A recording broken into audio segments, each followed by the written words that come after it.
భార్య యొక్క ఏ అంగాన్ని భర్త తాకితే పేదవారు అవుతారు. భార్య భర్తల బంధం చాలా గొప్పది. అయితే భార్య భర్తల మధ్య వ్యత్యాసం అనేది ఎప్పుడూ ఉంటుంది. భర్త భార్య యొక్క ఈ అంగాన్ని తాకకూడదు. ఒకవేళ భార్య యొక్క ఈ అంగాన్ని తాకడం వలన భర్త పేదవాడు అవుతాడు.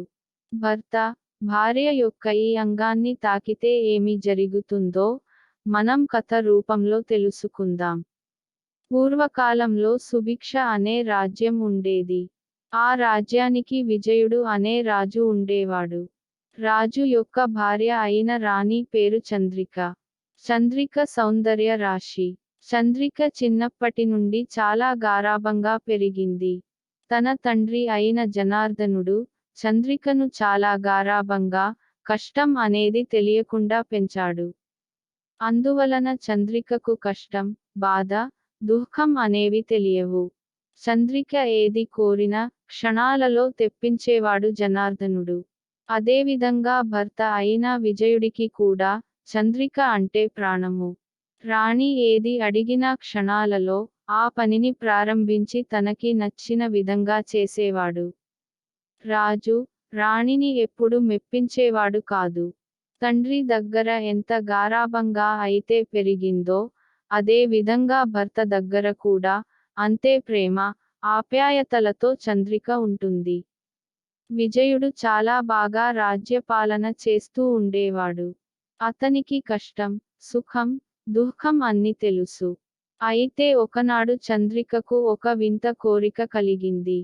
తమ రాజ్యం చుట్టుపక్కల ఉండే గ్రామాలలో వంశిక అని గ్రామం ఉన్నది.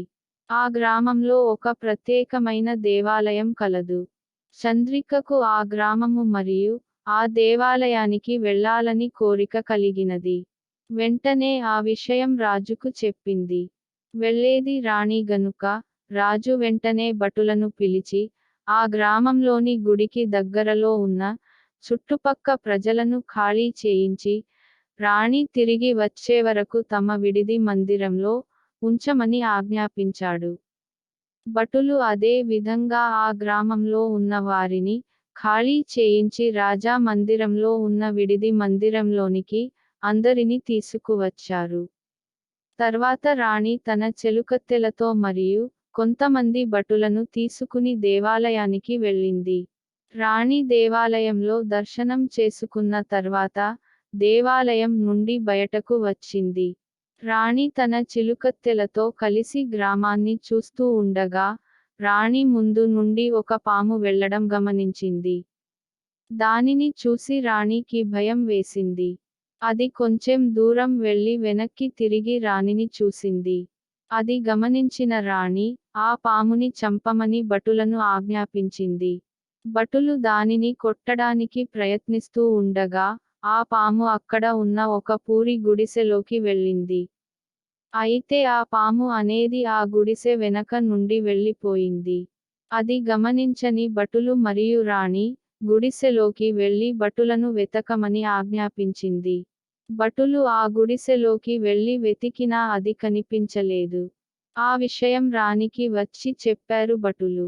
కానీ రాణికి పామును చంపాలనే కుతూహలంతో ఆ గుడిసెకు నిప్పు అంటించమని భటులకు చెప్పింది.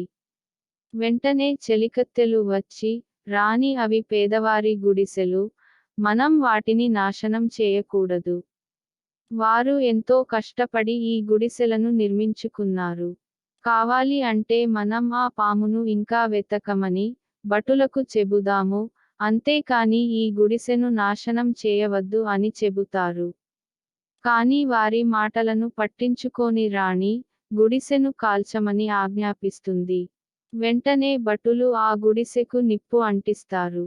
రాణికి అప్పుడు మనసు కుదుటపడి అందులో ఆ పాము కూడా చనిపోయిందని అనుకుంటుంది. కానీ గుడిసె కాలడం వలన దాని పక్కన ఉన్న చాలా గుడిసెలు ఆ గుడిసెతో పాటు కాలిపోతాయి. కానీ రాణి వాటిని ఏమి పట్టించుకోకుండా మంటలు వస్తున్నాయని గబగబా గుర్రము ఎక్కి రాజ్యానికి వెళ్ళిపోతుంది. మరుసటి రోజు ప్రజలు వచ్చి తమ ఇళ్లను చూసుకుని బోరున ఏడుస్తారు. వెంటనే రాజు యొక్క సభకు ప్రజలందరూ కలిసి వెళతారు.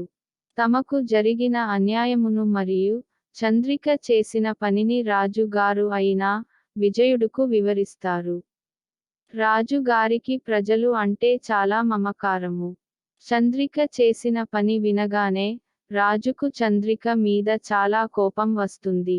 వెంటనే రాజుగారు చంద్రిక దగ్గరికి వెళ్ళి, నువ్వు ఏమి చేశావో నీకు అయినా తెలుస్తుందా? ఎందుకు ఆ పేదవారి ఇళ్లను తగలబెట్టావు అని అడుగుతారు. అందుకు చంద్రిక ఈ విధంగా అంటుంది, నేను గుడిలో దర్శనం చేసుకుని బయటకి వస్తుండగా ఒక పాము నా పక్కనే నుండి వెళ్ళింది. అది కొంత దూరం వెళ్ళి తిరిగి నా వైపు చూసింది. నాకు వెంటనే దాని మీద కోపం వచ్చింది. అది ఆ పక్కనే ఉన్న ఇంటిలోకి వెళ్ళింది. అందుకే ఇంటిని కాల్చమని చెప్పాను అని రాజుగారికి చెబుతుంది. అది విన్న రాజుగారు మూగజీవాలను చంపడానికి ఎంతో కష్టపడి కట్టుకున్న ఇళ్లను కాలుస్తావా? వాటి విలువ నీకు తెలుసా? అని అడుగుతాడు రాజు. దానికి వెంటనే చంద్రిక ఇలా అంటుంది. మీరు ఎందుకు ఇంత ఆవేశపడుతున్నారో నాకు తెలియడం లేదు. మీరు తలుచుకుంటే ఒక్క రోజులో ఆ ఇళ్లన్నీ కట్టిచ్చేస్తారు. నాకోసం అది కూడా చేయలేరా? ఇంత చిన్న విషయానిక మీరు నన్ను తిడుతున్నారు. నన్ను మా నాన్నే ఇప్పటివరకు ఏమీ అనలేదు అని రాజు గారితో అంటుంది. వెంటనే రాజుకి ఇంకా కోపం వచ్చి, ఇది చిన్న విషయమా? నీకు వారు ఎంత కష్టపడి ఆ ఇళ్లను నిర్మించుకున్నారో తెలియాలి కదా? నువ్వు వెంటనే ఈ రాజ్యం నుండి బయటకి వెళ్ళు. ఏ విధంగా నువ్వు ఆ ఇళ్లను నాశనం చేశావో అదే విధంగా ఆ ఇల్లు అన్నింటినీ కట్టించి రాజ్యానికి తిరిగి రా. అప్పటి వరకు నీకు ఈ రాజ్యంలోకి అడుగు పెట్టడానికి వీలు లేదు అని రాణి గారిని కట్టుబట్టలతో రాజు గారి ఇంటి నుండి బయటకు పంపించేస్తారు.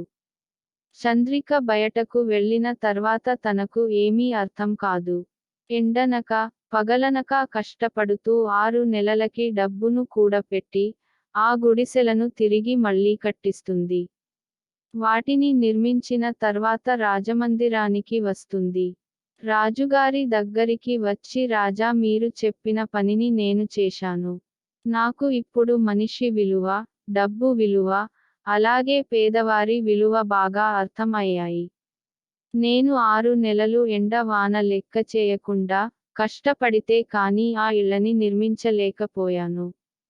పేదవారు ఒక ఇంటిని నిర్మించుకోవాలన్నా, వారు కడుపు నిండా తినాలి అన్నా ఎంతో కష్టపడాల్సి వస్తుందని నాకు ఇప్పుడు అర్థం అయింది.